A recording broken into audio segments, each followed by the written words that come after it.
तव चरणकमलमिह मनसि लसतु मम नित्यं गरुडगमन तव चरणकमलमिह मनसि लसतु मम नित्यं मनसि लसतु मम नित्यं मम तापमपा गुरुदेव।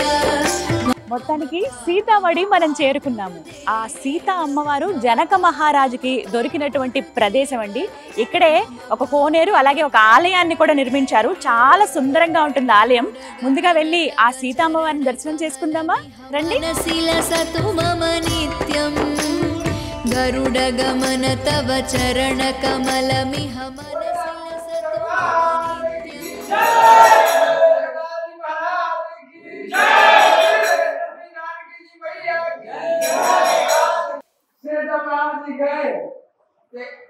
अब आए बड़ी खुशी की बात है।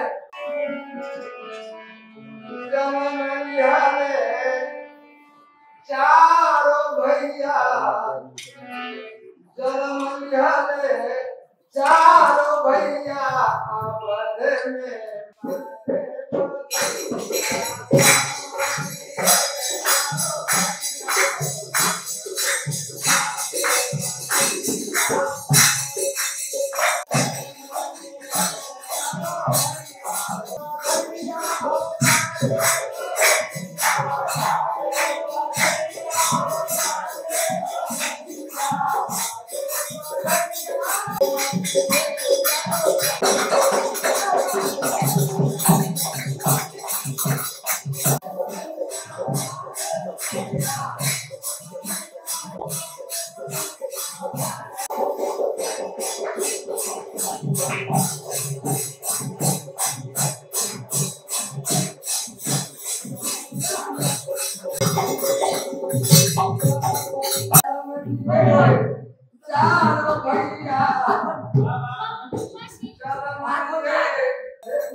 దర్శనం ఎంత చక్కగా జరిగిందో. మూర్తులు అయితే కన్నులు విందుగా ఉన్నాయండి. అసలు అలా చూస్తూ ఉండిపోవాలనిపించింది నాకు అమ్మవారిని. అలాగే అయ్యవారిని చూసి ఓ పక్కన కృష్ణుడు చూస్తాం, మరోవైపు లక్ష్మీనారాయణని కూడా చూస్తామండి.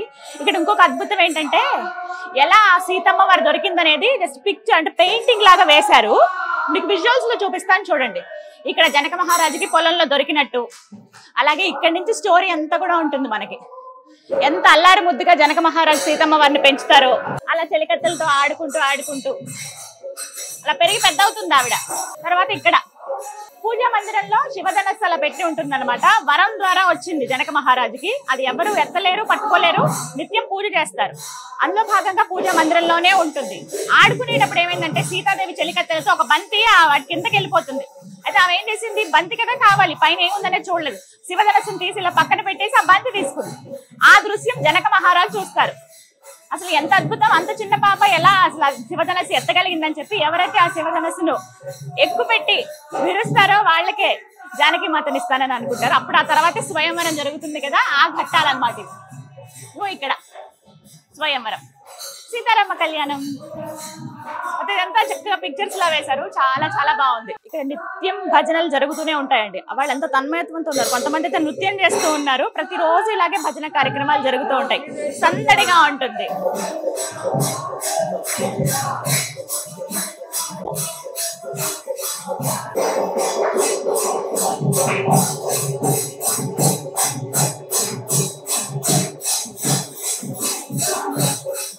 ఇదిగో ఇక్కడేనండి సీతమ్మ తల్లి జనక మహారాజుకి దొరికినటువంటి స్థలం అన్నమాట. పురాణాల్లో ఖచ్చితమైన ఆధారాలు కూడా ఉన్నాయి. ఇదే ప్రాంతంలో అమ్మవారు ఆ బుజ్జి బంగారు తల్లి జనక మహారాజుకి ఒక పెట్టెలో అంటే ఒక మందసంలో కనిపించారని చెప్పి. జనక మహారాజు పొలం దున్నుతారు కదా, దున్నేటప్పుడు ఒక మందసంలో ఒక చిన్ని బంగారు తల్లి కనిపిస్తుంది కదా, ఆవిడే సీతమ్మ. ఆవిడ దొరికిన ప్రదేశం ఇక్కడే. ఇంతకు ముందంటే ఇక్కడ పొలాలు ఉండేవి. ఆ తర్వాత ఈ ప్రాంతం ఇంతటి పవిత్ర స్థలాన్ని మనం కాపాడుకుంటూ రావాలి, తర్వాత తరాల వారికి తెలియాలనే ఉద్దేశంతో మొత్తం అంతా డెవలప్ చేశారు. ఒక కోనేటి లాగా, అంటే ముందు మనం ఆలయం చూస్తాం, ఆలయం వెనుక భాగంలో అమ్మవారు దొరికిన ప్రదేశాన్ని ఇక్కడ కోనేరు లాగా తయారు చేశారు. దగ్గరికి వెళ్దాం రండి, దండం పెట్టుకుందాం. భుజగశయన భవ మదన జనక మమ జనన మరణ భయహారి. అమ్మవారు దొరికిన ప్రదేశం ఇది. నిజంగా చాలా సంతోషం అనిపించింది. జీవితంలో కొన్ని ఖచ్చితంగా మనం చూడాలండి, తెలుసుకోవాలి వాటి గురించి అంటారు కదా. అందులో ఆ సీతమ్మ తల్లి దొరికినటువంటి ప్రదేశమా, ఎంతటి మహద్భాగ్యం ఇక్కడికి రావటం, ఈ స్థలంలో అడుగు పెట్టడమే ఒక పుణ్యంగా భావించాలి. ఒకసారి దండం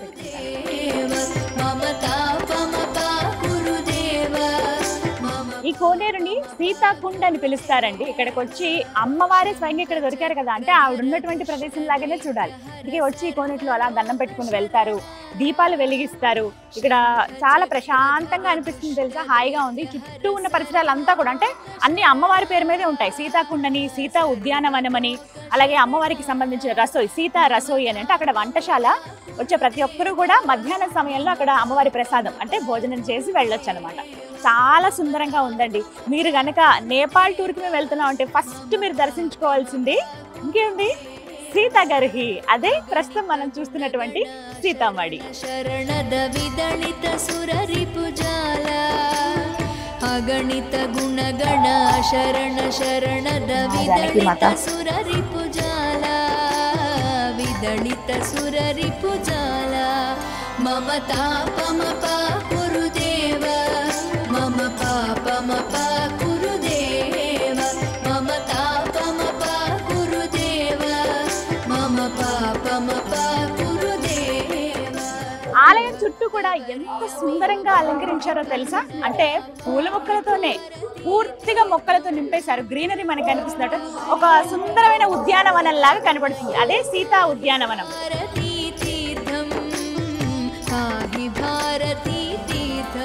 నిజంగా ఈ ప్రాంతం అయితే చాలా చాలా ప్రశాంతంగా ఉందండి.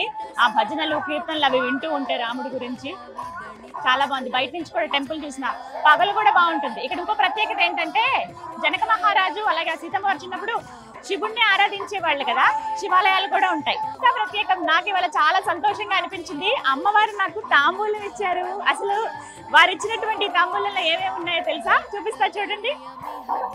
ముందుగా ఒక మాల ఇచ్చారు, బంతిపూల మాల, అలాగే స్టిక్కర్ ప్యాకెట్, బొట్టు బిళ్ళలు, ఇక కొబ్బరికాయ ప్రసాదం, అలాగే భలే స్వీట్ గా ఉంటాయి ఇవి. అలాగే సింధూరం, హనుమాన్ ఆలయాలు కూడా చుట్టూ చాలా ఉన్నాయి. ఇంకా నెయిల్ పాలిష్, అలాగే అమ్మవారి ప్రసాదం లడ్డు, అలాగే ఇంకొకటి ఇది పారాణి, చక్కగా కూర్చుని పెట్టుకోవచ్చు, ఎర్రగా అవుతాయి చేతులు. పారాన్ని కూడా ఇచ్చారు అమ్మవారు నాకు. చాలా బాగుందండి. ఫస్ట్ టైం నేను ఒక ఆలయానికి వెళ్తే ఇన్ని ఇలాగ తాంబూలంలో ఇస్తారా అని చెప్పి, అంటే ఒక బ్లౌజ్ పీసు, అలాగా మాల, అరటిపళ్ళు అంటే ఫ్రూట్స్ అవి ఇవ్వడం కామన్, కానీ ఇక్కడ సీతామడిలో ఇది ప్రత్యేకం అనమాట. అమ్మవారి దర్శనానికి వచ్చిన వాళ్ళకి ఇలా ఇచ్చి పంపిస్తారు, మరి ముఖ్యంగా ఆడవాళ్ళకి. చాలా అదృష్టం.